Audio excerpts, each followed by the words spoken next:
agreeableness, conscientiousness, and openness. We're going to talk about agreeableness today.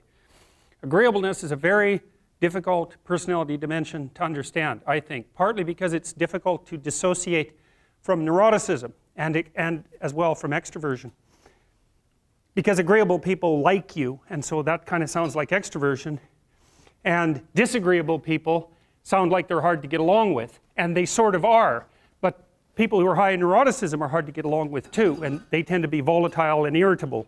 And so most of the time, if you're engaged in a contentious issue with someone and emotions flare, it usually has more to do with trait neuroticism than with disagreeableness per se. So what I'm going to do is try to describe to you what the agreeable trait is on both of its dimensions, and also to lay out the pros and cons of existence on that normal distribution, trait normal distribution, at more or less every point. Because I think, the way I look at it anyways, is that of all the traits, agreeableness is the one that seems to come with the most marked positive and negative aspects, features, let's say, so we don't confuse it with aspects, the most positive and negative features at each point on the distribution. It's a very complex, seems to be a very, very complex dimension. So I'll read you some of the questions from the Big Five aspect scale, and that'll give you kind of an initial rule of thumb estimate about whether or not you're agreeable or disagreeable. And so here are some of the questions. Imagine that you're answering these for yourself on a scale from 1 to 5, strongly disagree to strongly agree. So the first question is, am not interested in other people's problems. So if you are interested in other people's problems, that tilts you towards agreeableness, and I believe that's agreeableness is divided into compassion and politeness, which also sound like very positive things, right? Because everyone wants to be compassionate and everyone wants to be polite, and so you might say, well, is that a virtue? Are those virtues, with the other end being actually negative, to be not compassionate, not polite? It's certainly worded that way, and that's actually a mistake, because we know that these traits are normally distributed, roughly speaking, right? And that means that there has to be positive and negative features at every single position on the distribution. And so to make the presupposition, for example, that being extroverted is being better than being introverted, or that being emotionally stable is necessarily better than being neurotic, is to make a confusion of moral obligation with trait position. You have to assume that there's advantages and disadvantages all the way along, or the distribution wouldn't have set itself up that way, especially because these seem to be biologically instantiated traits. So anyways, if you're interested in other people's problems, they like to unburden themselves to you, you care about it. That's a mark of compassion. If you're more or less indifferent to other people's stupid problems and you wish they just get on with it, then you're less compassionate, you're harsher and more, well, at the extreme, more callous. Let's see. Respect authority. That's politeness. That's part of agreeableness. Rarely, let's see.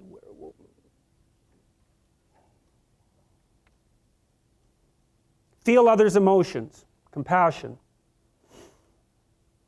Inquire about others' well-being. Compassion.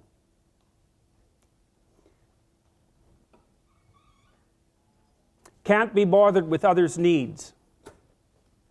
Take advantage of others. That's disagreeable, obviously. Sympathize with others' feelings. Avoid imposing my will on others. Wait for others to lead the way. Okay, I think all of those were associated with trait agreeableness or disagreeableness. So let's think about this for a minute.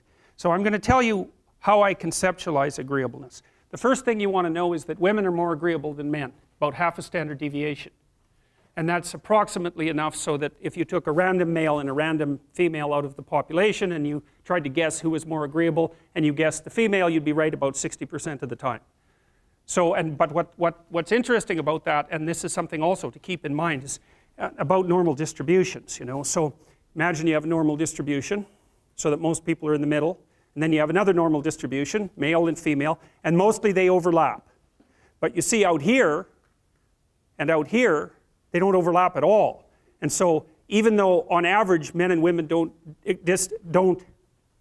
aren't that much different in terms of their levels of agreeableness by the group. If you go out and you look at the extremes, they're very different. So all of the most agreeable people are women, and all of the most disagreeable people are men. And the thing is, the extremes are often what matter rather than what's in the middle. And so one of the ways that's reflected in society, by the way, is there's way more men in prison.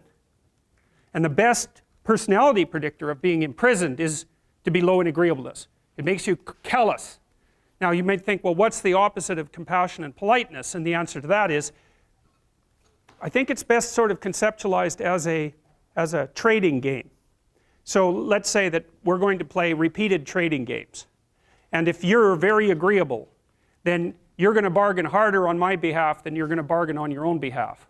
Whereas if you're very disagreeable, you're going to do the reverse. You're going to think, I'm in this trading game for me, and you're going to take care of your own interests. Where an agreeable person is going to say, no, at best, this is, at worst, this has to be 50-50, but I'd like to help you every way I can.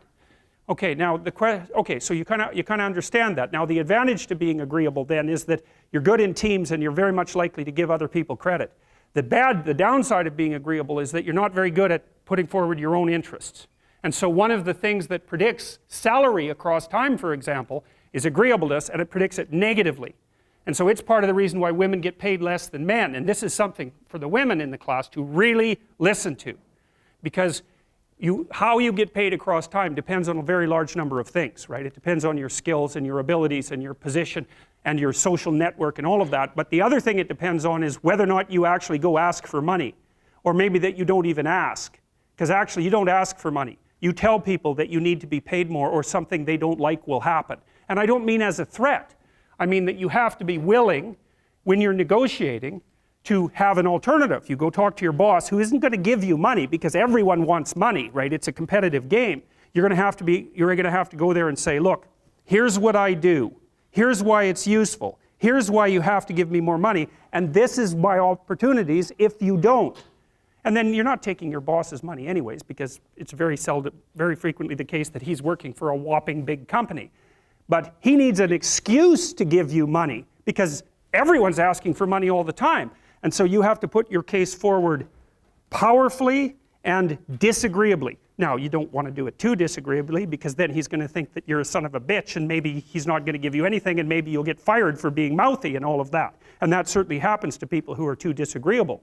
You got to get the balance right, but it's definitely the case. And the other thing that happens to women that's also worth noting, and this is probably because they're higher in negative emotion, is they tend to underestimate their own utility in business settings. Right? Because if you're trying to evaluate what you're like, and you're more tilted towards negative emotion, then the things that you do that are wrong are going to stand out more on the foreground than the things that you do that are right. So if you go into a negotiation and you're uncertain already because you have self-doubts, and then you're agreeable in the negotiation, what's going to happen is that you're not going to win as often. And winning in a business setting or in a career development setting means more opportunity for promotion and more revenue generated. Now, the downside of that, of course, is as you climb the business hierarchy is that you also have to take on more responsibility, and that responsibility is sometimes unpleasant as well, especially to people who are agreeable, because you're not necessarily liked if you're in a position of authority, and agreeable people really like to be liked. It's their primary motivator, because they're concerned about the maintenance, I would say, of intimate, positive relationships. And that also makes them conflict avoidant.